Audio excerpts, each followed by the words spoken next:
So without further ado, I want to bring in Nate Morris. He's running for U.S. Senate in the great state of Kentucky. He's taking on the McConnell machine, which cannot be stated enough.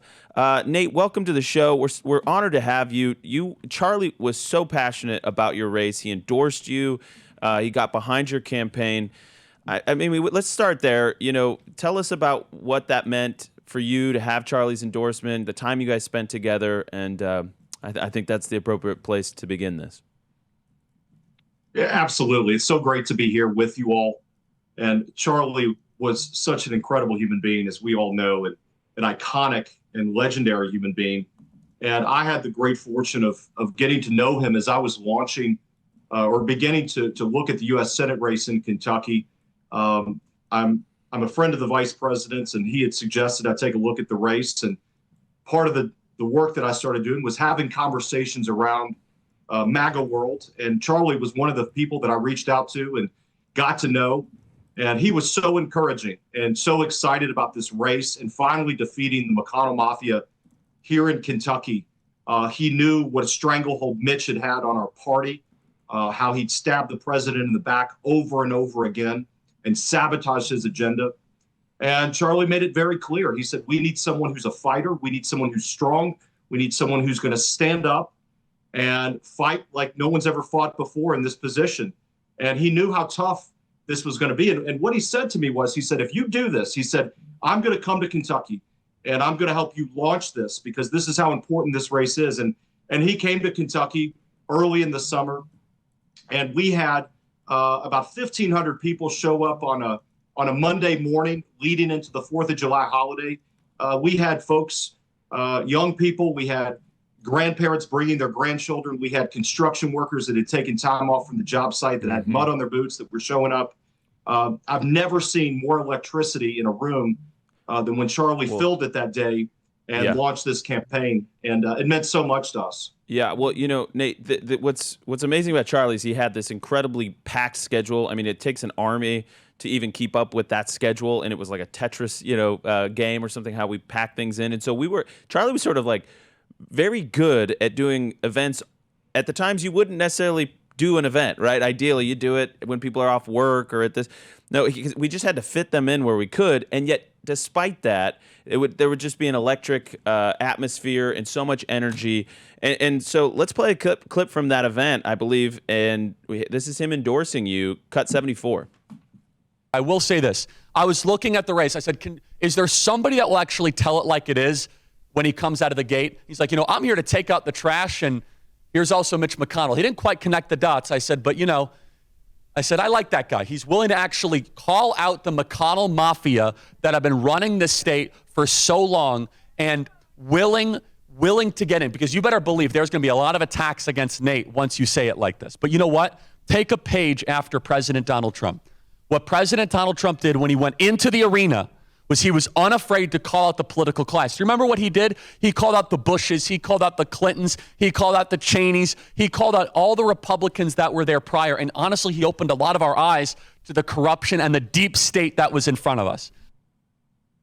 That was a beautiful moment, and he meant every word of it. And I can tell you, he ended up following that up with a tweet. Go ahead, throw up image 303. So Charlie says, the entire Mitch McConnell establishment in Kentucky is pulling out every dirty trick in the book to stop Nate Morris. They hate Nate because he supports an immigration moratorium, opposes endless wars, and represents the end of McConnell's control over Kentucky politics.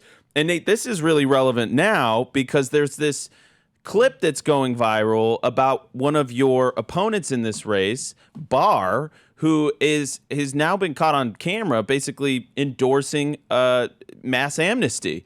So explain this dynamic, because Charlie was really against the illegal invasion. He was really against actually the way we do legal immigration in this country. He really found common cause with you in that. So explain what's going on in the state of Kentucky with your opponent. Well, Charlie and I talked at length about this crisis facing our country. We're in a crisis related to our border, related to mass immigration and mass migration from the third world. And Charlie understood this better than anyone. And we would often talk, this is a fight for Western civilization. This is not just about one political cycle. This is not about just politics. This is about the fate of Western civilization. We can look no further than go across the pond to the United Kingdom. They've lost their country. And Charlie would talk a lot about this. And that same sentiment that created the problem in the UK is coming to the United States. That same kind of thinking.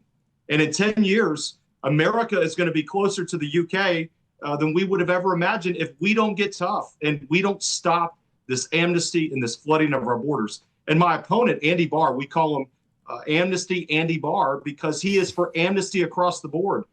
And he talked in this clip that he refers to illegals as undocumented. I mean, this is the terminology that Democrats use. He called me a nativist because I want a full moratorium on any new immigration in our country. And if you recall, nativist is what Hillary Clinton called members of the MAGA movement. And the same breath she said, basket of deplorables. So this is what I'm up against, but this is the McConnell machine, and this is what they believe, and this is what has been paying their bills and enriching them for generations. Well, I totally agree with that.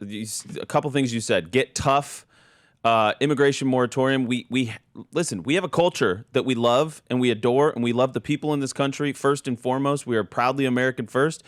America first, and so I love what you're saying. You're one of the few that has the guts to say it. So God bless you for that. Let's hear what your opponent has to say in his own words. Cut 72. What we need in immigration reform is bipartisan. We need a bipartisan solution on DACA. We do need to fix that situation for young people who are undocumented, who were brought to this country no fault of their own. We did provide in the bill that I voted for in the Republican Congress, a legalization of that group that provided protection from deportation. Okay, so let me just stop you right there. Anytime I hear anybody talk about bipartisan immigration reform, I instantly want to throw up. Red alert. Yeah, I mean, it's like, you're totally right. He's using left-coded language. What's going on here? Is he like a secret? I mean, I don't know Andy Barr. I just want to say, but like, is he like a closeted lib in red Kentucky that just knows he got to put an R in front of his name to like get ahead in politics? I think so. I mean, look, he is a classic throwback to that old school rhino country club Republican, the people that have run our country off a cliff, these career politicians like Andy Barr, and he epitomizes what the McConnell machine has believed. Because remember, Mitch McConnell, he goes around Kentucky, he talks about all the power that he's had for generations.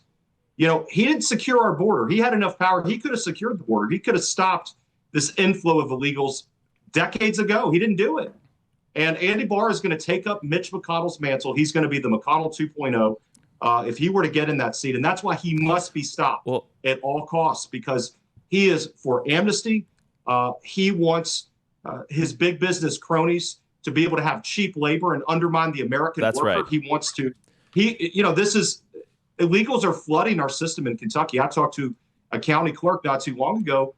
They're trying to process 120 languages in Kentucky. Oh, dear. And just 5 years ago, it was English and Spanish. And now it's 120 languages they're trying to process. And these illegals are flooding our hospitals, our schools. And, we talk a lot about protecting Social Security in this campaign. We must protect Social Security and Medicare. But we got to start by doing that by kicking every one of these illegals off of the system, because they've been frauding our system. And we know that this is the crux of what this government shutdown was all about.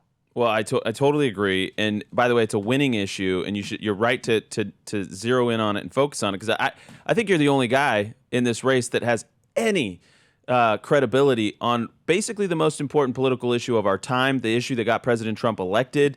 And listen, you're going up against an entire machine that has deep pockets, and they're going to spend it on you. These Wall Street buddies from the McConnell machine are spending it against you. So we are with you 100%. Nate Morris, NateMorris.com, right? That's how people can support you? Yes, come to our website, NateMorris.com. Be part of this movement. The Patriots in Kentucky, we need your help. The Patriots around the United States, we're up against generations of political cronies, of special interests, of people that want to flood our borders like Andy Barr, Amnesty Andy Barr. We need your help. Be part of this campaign. And we are going to defeat Mitch McConnell, his machine, and everything around it once and for all, and put it in the grave in Kentucky. Well, God bless you, sir. It's an honor to have you on the show. Charlie was 100% behind your campaign, and we remain steadfastly in the same position. So, you know, the machine has got to go. We've got a clean house. In Kentucky, we're never going to get a senator from that state that represents the base and represents what Charlie wanted, what President Trump wants, what we want on this show. So we're with you 100%. God bless and Godspeed. Thank you so much. It's my honor